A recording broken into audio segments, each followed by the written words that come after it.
Justice Pakistan Yahya Afridi की जेर सदारत जुडिशल कमीशन का इजलास आज होगा। इजलास में सुप्रीम कोर्ट में 8 जजेस की तैनाती पर गौर होगा। दूसरी जानिब लाहौर हाई कोर्ट में मजीद 4 एडिशनल जजेस की तकर्रियां करने का फैसला किया गया है। इस हवाले से जुडिशल कमीशन ने 13 फरवरी तक नाम तलब कर लिए हैं। 4 एडिशनल जजेस सेशन जजेस में से लिए जाएंगे। जुडिशल कमीशन ने नामजदगियों के लिए मेंबरान कमीशन को खत अरसाल कर दिए हैं। 26वीं तरमीम आइन का हिस्सा है, इस पर आंखें और कान बंद नहीं कर सकते। जस्टिस मोहम्मद अली मजहर का 20 सफ़ात पर मुश्तमिल नोट जारी। लिखा, कवानीन के आइनी होने या ना होने का जायजा सिर्फ आइनी बेंच ले सकता है। किसी रेगुलर बेंच के पास आइनी तशरीह का इख्तियार नहीं है। मजीद जान लेंगे इस्लामाबाद से इस रिपोर्ट में।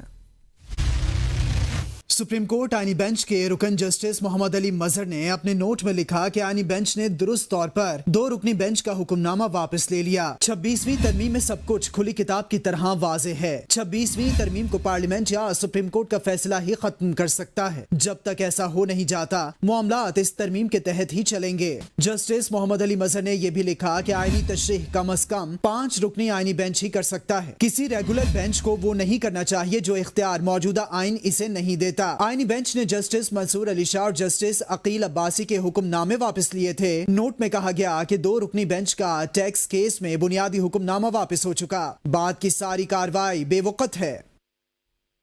सुप्रीम कोर्ट जजेस के बाद जुडिशल कमीशन के एक और रुकन का खत सामने आ गया। जुडिशल कमीशन रुकन सेनेटर अली जफर ने चीफ जस्टिस याहिया आफरीदी को खत लिखा है कि जिसमें सेनेटर अली जफर ने जुडिशल कमीशन इजलास मुलतवी करने का मुतालबा कर दिया।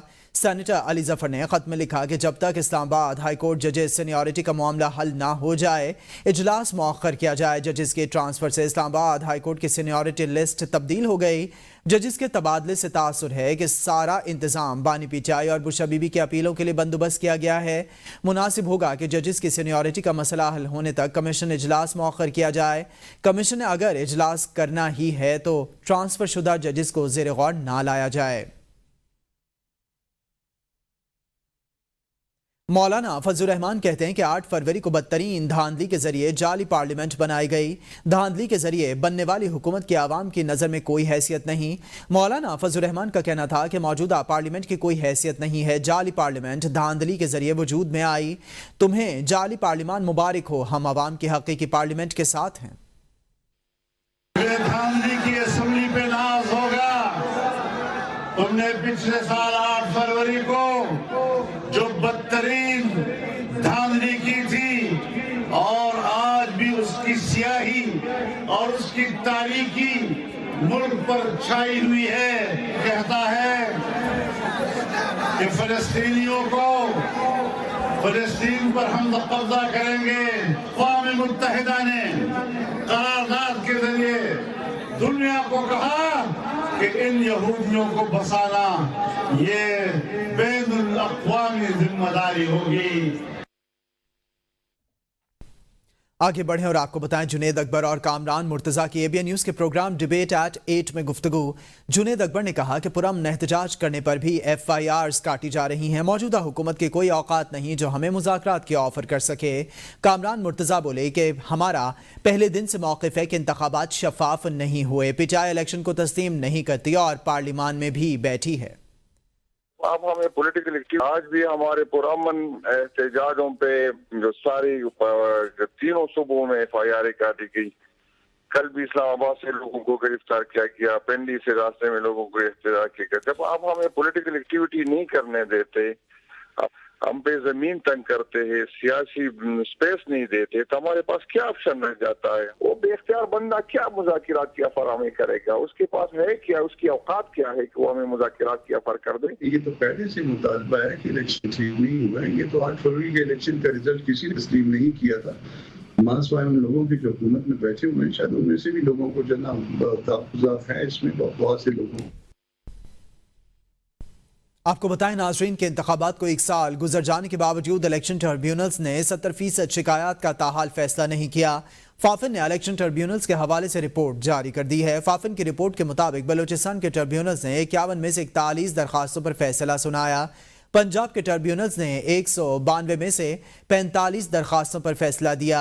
सिंध के ट्रिब्यूनल्स ने 83 में से 17 और खैबर पख्तूनख्वा के ट्रिब्यूनल्स ने 82 में से 9 दरखास्तों के फैसले किए हैं। कौमी असम्बली की नशिस्तों पर 123 में से 25 दरखास्तों पर फैसला हो चुका है। सूबाई असम्बलियों की नशिस्तों पर 248 में से 87 दरखास्तों का फैसला सुनाया जा चुका। सुप्रीम कोर्ट में 38 ट्रिब्यूनल फैसलों को चैलेंज किया गया। सुप्रीम कोर्ट ने अब तक 3 अपीलों पर फैसला सुनाया।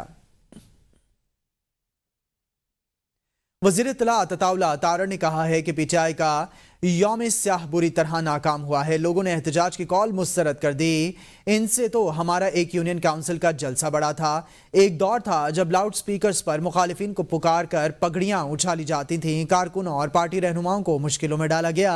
नवाज शरीफ और उनके खानदान ने बहुत सख्तियां काटी। खड़ी है और ये जितने कारकुनान हमारे चले गए दुनिया से, मैं हर किसी की काविश पे रोशनी डालूं तो ये वक्त गुजर जाएगा और रात पड़ जाएगी। कारकुनान के हवाले से कोई सेक्रेटेरिएट ऐसा फाल होना चाहिए या ऐसे कार्ड का इजरा होना चाहिए कि जिससे कम से कम ये पता लगे कि किस कारकुन की क्या काविश है। और उसमें उस कार्ड के अंदर सबसे पहली बात ये लिखें कि हर कोई कहता है पैदाइशी मुस्लिम लीगी, मगर उसमें वक्त का भी तयन किया जाए किसने कब मुस्लिम लीग ज्वाइन की। और मैं ये चाहूंगा कि मुश्किल दौर की भी काविश इसमें लिखी जाए कि मियां मोहम्मद नवाज शरीफ साहब ने, उनके पूरे खानदान ने, उनके भाई ने, उनकी बेटी ने, उनके भतीजे ने जो सख्तियां इस दफा झेली और 2 गम भी बर्दाश्त किए, वो नाकाबिले बयान है। आप सारे उस गम में शरीक रहे। हम अवामी सियासत पर यकीन रखते हैं। पीपल्स पार्टी की जमात के सिवा आपको कोई भी खिदमत का मौका नहीं देगा। सिंध के वजीर बल्दियात सईद गनी की गुफ्तगू कहते हैं कि पीपल्स पार्टी ने रंगो नस्ल के तासुब से बालातर होकर अवामी खिदमत की है। कराची में लोगों के मसाइल हैं, कौमों के नहीं। पीपल्स पार्टी ने कभी नफरत की बात नहीं की, लेकिन अफसोस शहर कायद को नफरत की सियासत की भेंट चढ़ाया गया। तरफ हम रुजू करें जो बगैर किसी तफरीक के, रंग व नस्ल के लोगों की खिदमत करना चाहती हो, तो वो अगर आप सोचेंगे तो आपको पीपल्स पार्टी के अलावा कोई और जमात मिलेगी नहीं। और पीपल्स पार्टी बिला तफरीक ये काम करती है। कराची शहर को हम पीपल्स पार्टी का गढ़ बनाएंगे। मैं हमेशा से कहता रहा हूँ कि पीपल्स पार्टी कराची की सबसे बड़ी पार्टी है। ये तो अलग बात है कि इलेक्शन जो है वो पता नहीं कभी कैसे हो जाते हैं, कभी कैसे हो जाते हैं, लेकिन जहाँ जहाँ इलेक्शन ठीक होंगे, जहाँ लोगों को मौका मिलेगा, जहां अपनी राय का वो इजहार करेंगे, जहां वो सोच समझ के फैसला करेंगे, उनकी पहली चॉइस जो पाकिस्तान पीपल्स पार्टी होगी। बलूचिस्तान के शुमाल मशरक इलाकों में जलजले के झटके, जो बारकान, शेरानी और मुस्तकिल में जलजले के झटके महसूस किए गए। जलजला पैमा मरकज के मुताबिक रेक्टर स्केल पर जलजले की शिद्दत 3.4 रिकॉर्ड की गई है। जलजले का मरकज योब था। बलूचिस्तान के शुमाल मशरक़ी इलाकों में जलजले के झटके महसूस किए गए हैं। बलूचिस्तान के इलाकों में जलजले के झटके महसूस किए गए। योब मरकज था। योब, बारकान, शेरानी और मुस्तकिल में जलजले के झटके महसूस किए गए हैं। रेक्टर स्केल पर शिद्दत 3.4 रिकॉर्ड की गई है। वज़ीर आला सिंध सैयद मुराद अली शाह से पाकिस्तान पीपल्स पार्टी के सीनियर रहनुमा राजा परवेज अशरफ ने मुलाकात की। तर्जमान वज़ीर आला सिंध के मुताबिक मुलाकात में मुल्क की सियासी माशी सूरत हाल पर बातचीत की गई। सिंध में वफाकी हुकूमत के मंसूबों की सुस्त रवि पर भी बातचीत की गई। राजा परवेज अशरफ ने कौमी असम्बली में सिंध के मसाइल पर बात करने की यकीन दहानी कराई। वज़ीर आला सिंध और साबिक वज़ीर आज़म की पंजाब में पार्टी को मजबूत करने पर भी बातचीत हुई। वज़ीर-ए-आज़म शहबाज शरीफ 10 रोज से 11 रोज तक फरवरी में 2 रोज़ा दौरे पर मुत्तहिदा अरब अमारात जाएंगे। तर्जमान दफ्तर खारजा के मुताबिक वज़ीर-ए-आज़म शहबाज शरीफ आलमी हुकूमती सरबराही इजलास में शिरकत के लिए दुबई रवाना होंगे। तर्जमान दफ्तर खारजा के मुताबिक वज़ीर-ए-आज़म शहबाज शरीफ दुबई में आलमी हुकूमती इजलास से कलीदी खिताब करेंगे। आलमी हुकूमती इजलास में दुनिया भर के सरबराहान, पॉलिसी साज और कारोबारी शख्सियात शरीक होंगी। वज़ीर-ए-आज़म शहबाज शरीफ का ओहदा संभालने के बाद मुत्तहिदा अरब अमारात का दूसरा दौरा है। नायब वज़ीर-ए-आज़म 2 रोज़ा दौरे पर जाएंगे और वज़ीर-ए-आज़म पाकिस्तान के हमरा होंगे। आपको बताएं कि वज़ीर-ए-आज़म शहबाज शरीफ की अमाराती क़यादत और दीगर आलमी रहनुमाओं से मुलाकातें मुतवक्के हैं। आगे बढ़ते हुए आपको बताएं कि एबीएन न्यूज़ की खबर पर एक्शन। इस्लामाबाद के इलाके शाहपुर में कचरा कुंडी से भरे वाहिद पार्क को दोबारा आस्ती हालत में बहाल कर दिया गया।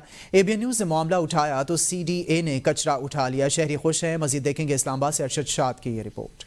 वफाकी दारुल हुकूमत के इलाके शाहपुर के वाहिद पार्क को कचरा कुंडी में तब्दील कर दिया गया था। मकामी लोगों की शिकायत पर एबीएन न्यूज ने मामला उठाया तो इंतजामिया हरकत में आ गई اور پارک کو دوبارہ بحال کر دیا۔ یہ پارک اسلام آباد ماسٹر پلان کا حصہ ہے۔ اہل علاقہ آلودگی اور بدبو سے پریشان تھے۔ پہلے جہاں گندگی کے پہاڑ نظر آتے تھے اب صاف میدان ہے۔ الحمدللہ یہ آپ کی کاوشوں سے ہو تو گیا، پارک کی جگہ شروع سے پارک ہے اور اس میں کچرا پھینکا گیا، کچرا اٹھا تو گیا، بڑی محنت سے ہوا، اب اس کو مکمل کرنا ہے۔ یہاں پہ علاقے کے لیے لوگوں کے لیے کوئی پارک نہیں ہے، تو ہم چاہتے ہیں کہ یہاں پہ اچھا سا پارک بنایا جائے، یہاں کے علاقے کے لوگ جو ہے یہاں پہ شام کو آ کے بیٹھے واک کرے، تو ہم گزارش کرتے ہیں کہ اس چیز کو بھی دیکھا جائے۔ شہریوں نے خوشی کا اظہار کیا۔ اہل علاقہ کا کہنا ہے یہاں کوئی تفریح گاہ نہیں، سی ڈی اے کو جلد اس پارک کی تزئین و آرائش کا کام شروع کرنا چاہیے۔ بہت شکریہ جی ABN نیوز چینل کا کہ انہوں نے پہلے بھی اس کے اوپر جو ہائی اتھارٹیز ہیں ان کے نوٹس میں یہ چیز کمیونٹی کی پاور سے لے کر آئے تھے۔ میڈیا جیسے کہ ہم سب جانتے ہیں اسٹیٹ کا ایک ایسا پلر ہے جس کو ہم یوز کریں تو ہمارے کافی مسائل حل ہو سکتے ہیں، تو اس پہ تو میں آپ لوگوں کی جتنی بھی انتظامیہ ہیں ان سب کا مشکور ہوں کہ آپ لوگوں نے اس بات کا نوٹس دلوایا اور یہ اوپر تک یہ بات پہنچائی کہ یہاں کی صفائی کتنی امپورٹنٹ ہے۔ شہری ABN نیوز کی کاوش پر خوش دکھائی دے رہے ہیں۔ انتظامیہ سے اپیل کی کہ ڈمپنگ پوائنٹس آبادی سے دور بنائے جائیں تاکہ آلودگی سے بچا جا سکے۔ ماہرین کا کہنا ہے کہ اگر ریسائکلنگ کے پروسیس کو مناسب طریقے سے اپنا لیا جائے تو پاکستان سے 60 سے 70% تک کچرے کو کم کیا جا سکتا ہے۔ حکومت کو اس طرف توجہ مرکوز کرنی چاہیے۔ کیمرہ مین ارسلان سعید کے ساتھ ارشد شاد، ABN نیوز، اسلام آباد۔ بین الاقوامی منظرنامے سے آپ کو بتائیں کہ چین کی جانب سے امریکہ پر جوابی ٹیرف کا اطلاق آج سے ہوگا۔ چین کی جانب سے امریکی کوئلے اور گیس پر 15% ٹیکس نافذ کیے جانے کا امکان۔ امریکی خام تیل، زرعی مشینری، بڑے انجن والی کاروں پر 10% سیلز ٹیکس عائد ہوگا۔ آپ کو اپڈیٹ کریں، چین کی جانب سے امریکی کوئلے اور گیس پر 15% ٹیکس نافذ کیے جانے کا امکان۔ چین کی جانب سے امریکہ پر جوابی ٹیرف کا اطلاق آج سے ہوگا۔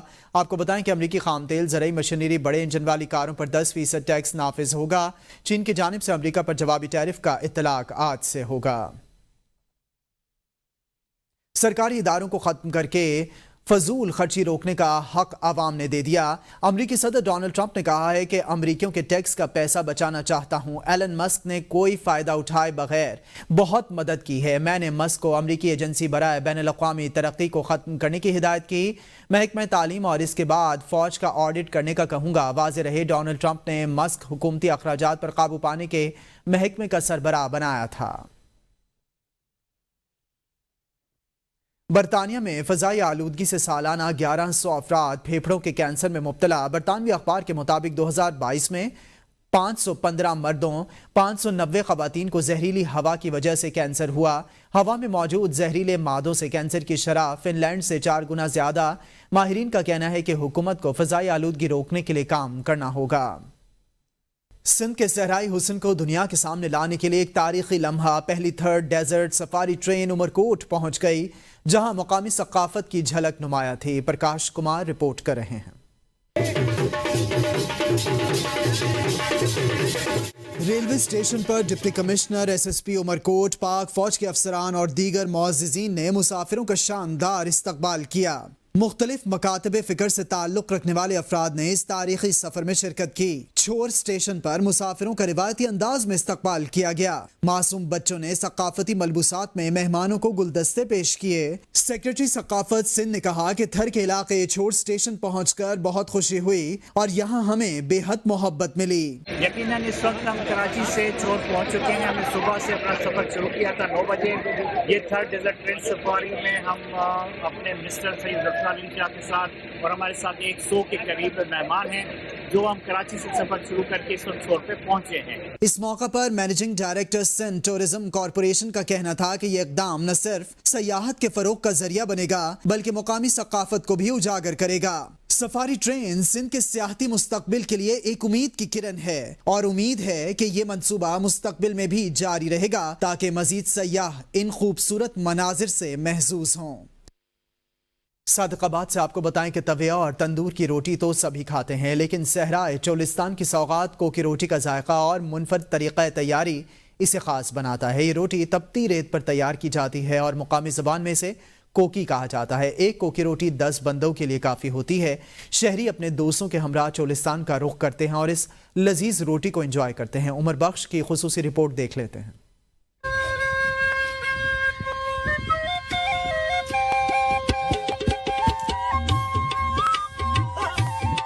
भारी भरकम लेकिन जायके से भरपूर चोलिस्तान की सौगात रोटी, जिसको मकामी ज़बान में कोकी कहा जाता है। कोकी को तैयार करना मेहनत तलब काम है। कोकी बनाने वाले कारीगर का कहना है सबसे पहले रेत पर आग जलाई जाती है और रेत को गर्म किया जाता है, फिर कोकी के आटे को गूंदा जाता है और मोटा पेड़ा बनाकर जब रेत गर्म हो जाती है तो उस कोकी को गर्म रेत पर डाल दिया जाता है। 25 से 30 मिनट में कोकी तैयार हो जाती है। 10 से 15 मिनट आग जलाई जाती है जिससे रेत गर्म हो जाती है। फिर उस आटे की एक बड़ी सी रोटी बना के जो तकरीबन 5 से 10 बंदे खा सकते हैं उसको ऊपर रखा जाता है और उसके ऊपर फिर रेत की एक तह चढ़ा दी जाती है। शहरी अपने दोस्तों के हमरा शहर की उलझनों से दूर से रहे चोलिस्तान का रुख करते हैं, जहां वो रोही की सौगात कोकी जब सालन में डुबकी लगाकर खाते हैं तो उसका मजा ही दुबाला हो जाता है। आज यहाँ कोकी का प्रोग्राम बनाया गया, लोग अपने गम भुलाने के लिए और एंजॉय करने के लिए कोकी खाई, खूबसूरत अंदाज में खाई और एंजॉय किया। शहरी चोलिस्तान के रेत के खूबसूरत टीलों के बीच सराय की झूमर लगाते हैं और चोलिस्तान की सौगात कोकी खाकर